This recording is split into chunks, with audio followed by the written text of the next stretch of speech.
Shark मछली को एक बड़े से कंटेनर में बंद कर दिया गया और जब कुछ मछलियों को उस कंटेनर में छोड़ा गया तो शार्क कुछ ही लम्हों में उन सब मछलियों को खा गई। अब एमिली जो एक मैरीन बायोलॉजिस्ट थी, उसने उस कंटेनर को शीशे की दीवार से दो हिस्सों में तकसीम कर दिया। अब उसने छोटी मछलियों को दीवार के दूसरे हिस्से में छोड़ा तो शार्क ने दोबारा हमले की कोशिश की, लेकिन शीशे की दीवार की होने की वजह से वो नाकाम हो गई।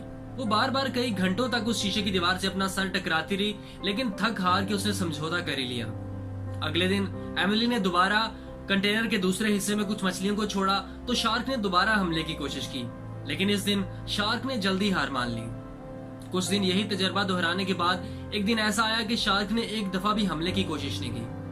अब एमिली ने शीशे की दीवार को बीच में से हटा दिया तो छोटी मछलियां शार्क के साथ तैरती रही। शार्क बिल्कुल उनसे बेपरवाह रही, क्योंकि कुछ दिन की नाकामियों की वजह से शार्क ने अपने लाशोर में ये बात बिठा ली थी कि छोटी मछलियां उसकी दस्तरस में नहीं है।